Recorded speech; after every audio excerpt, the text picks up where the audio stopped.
My name is James Oldacre. I've been farming in Cairns for about 5 years or so. So my role at the moment, I'm just looking after two farms. I lease one farm, and we recently just bought another one.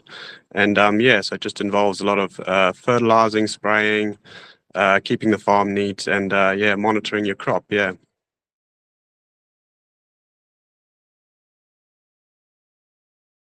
I do actually have a family history of it. My grandfather farmed cane in Swaziland, and my dad farmed it for a little bit in South Africa, and then he lost a bit of interest. It wasn't like a passion or anything when I was growing up, really, but then when I moved to Australia, I kind of always wanted to do broadacre farming, just because it kind of meant that you always needed a sort of like a decent sized bit of land, which is kind of what I always wanted. Just so I always liked nature and kind of just your own bit of privacy sort of playground, where you could do whatever you wanted on. So that's why I wanted to choose broadacre farming. And sugarcane just happened to be one of the crops where that was on the coast. I did surf as well, so that was sort of why I was leaning towards it as well. But it actually wasn't as profitable down sort of New South Wales where the cane was grown. So I ended up still having to move away from the surf anyway. But turns out where I am here in Cairns, it's really beautiful and comes with other advantages. Yeah.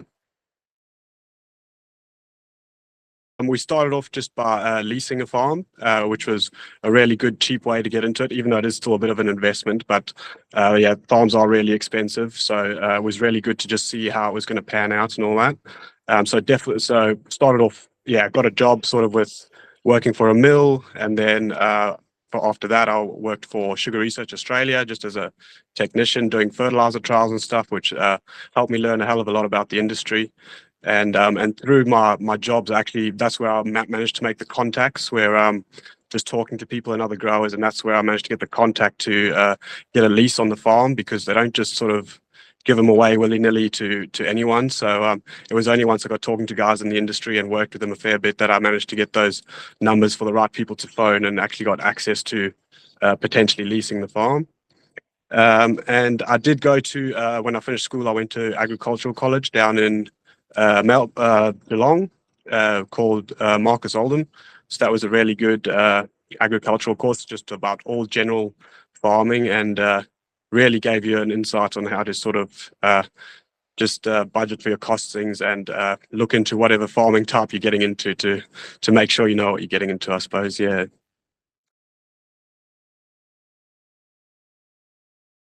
I'd definitely say if you could do some study after school, that's always going to, in your field what you want to focus on, obviously agriculture. So I went to agricultural college. That'll definitely just give you an insight and an extra edge when also applying for jobs. And I would definitely say also try and get a job, whatever industry you're looking at first, because that really just helps you learn the ropes and really helps you understand what you're getting into. Because things about farming, sometimes I always look good on paper, but until you're sort of out in the field and actually trying to get things done yourself, it's not always as easy or as good as it seems. So, but yeah, definitely, if you could just get a job, even if you're starting right at the bottom, just a job in the field that you're interested in, it really gives you a long way. And sometimes it's the most important tools of the trade that you learn is at the bottom, because you understand what the hard work is involved in that sort of thing. So yeah, definitely working in the industry before you get into it would be a good idea, I think. Yeah.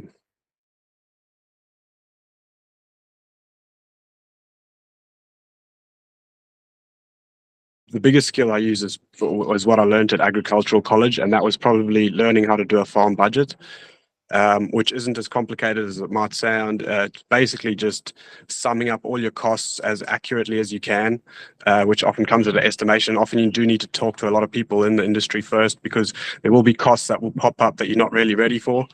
But just learning a way to estimate your costs as best as you can, your fertilizer costs, your harvesting costs, your planting costs, your seed costs, all those sorts of things, and just getting it as accurate estimation as you can. And then obviously trying to work out your income off your estimated yields, and then trying to get a accurate estimation of what kind of money you can make, and, on a per hectare basis, and what your potential profits can be once you get going.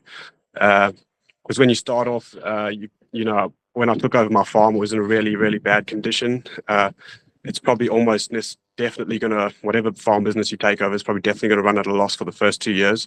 So it is tough to get through. And if you can have a job while you're doing it, that would be, often I would say it's not impossible, but if you've got a family member that can help you get into it, like I've got my dad who's sort of semi-retired and he does help me a lot while I had a job.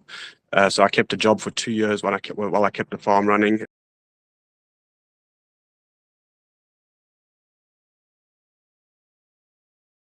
Technology and innovation, as I say, the ag college probably just helped me learn how to cut costs as much as possible. Technology, everything's still going to be a really big investment. So I'm still using a lot of old gear at the moment. All my tractors are old and equipment's quite old, a lot of it anyway. So that also kind of plays into it and makes it quite difficult because you spend a lot more time in the shed fixing things, which is probably one of my weaknesses where I'm not so good at. I'm a bit better at the agronomy side and monitoring the production and that sort of thing. But yeah, so whereas my mechanical and welding skills aren't as good, but I'm learning a few things as we go.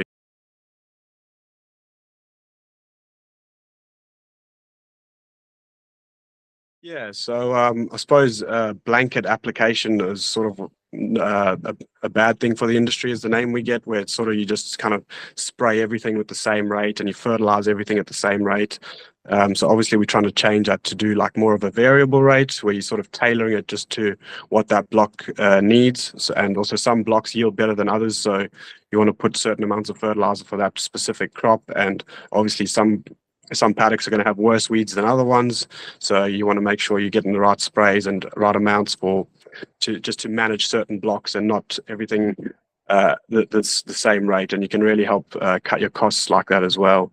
But yeah, so we are facing a bit of pressures from the environment side, but definitely it's not like we're not trying to do our best, because fertilizer and chemicals and that are all really expensive. So I try to keep, I'm always trying to put on as less as possible without trying to limit the production as well. Yeah.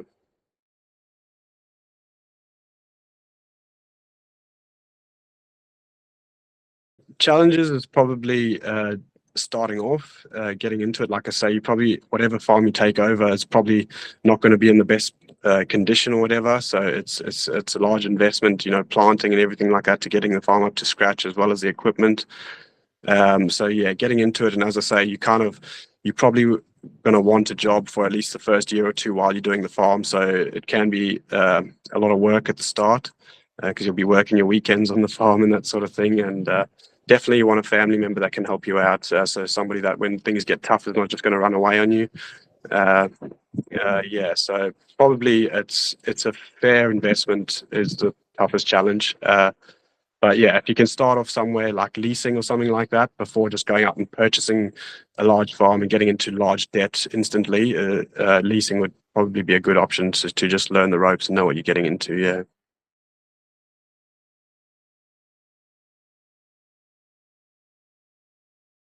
Just taking opportunity when it presents itself.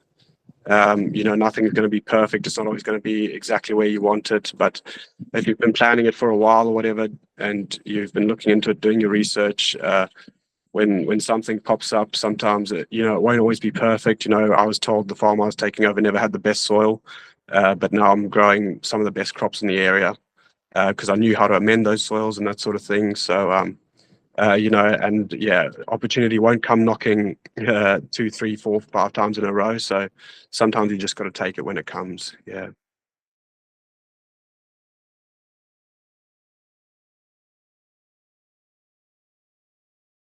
Probably, as I said, just getting educated in the field that you want to work in, going to an ag college or something like that, and trying to get some other sort of work experience in the industry, not just diving straight into the farming. If you can do some other work around, even if it's just around the industry or something like that, it just helps you learn the ropes, just so before you dive straight into your one career forever. It's good to, if you work another job, you just learn so many other things. And if it's just based, even if it's not on the same type of farming that you want to do, if you just do farming in another type of industry, whether it's cattle or cropping or intensive farming, with irrigation or in hothouses or anything, even if you do that for a small time, you'll still learn a lot. And all farming is tied together in one way or another. So you do learn a lot of different production techniques and things like that. So yeah, any sort of just work experience will be beneficial for you as long as it's in, obviously, for example, agriculture in that industry. I think any work experience will be beneficial to you.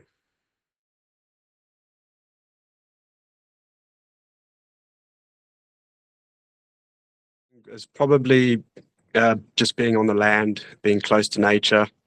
I really enjoy the animals and the birds and the rivers and the wildlife on the rivers and those sorts of things, which lucky my farm is near a river. But yeah, I did get stung by bees the other day when I was chopping some branches. So sometimes it'll come at a cost. And when you're working, when you're working for yourself, there's no sort of not that anyone's going to insure you for bees, but yeah, sometimes things will catch you off guard, and yeah, there's no one to sort of warn you about anything. But yeah, it's all part of it, and it makes it really fun. And just that every day is sort of different on the farm too. There's different challenges every day. No, it's a different job all the time. So yeah, I really enjoy that part. And yeah, just mainly being on the land is what I really enjoy. Yeah.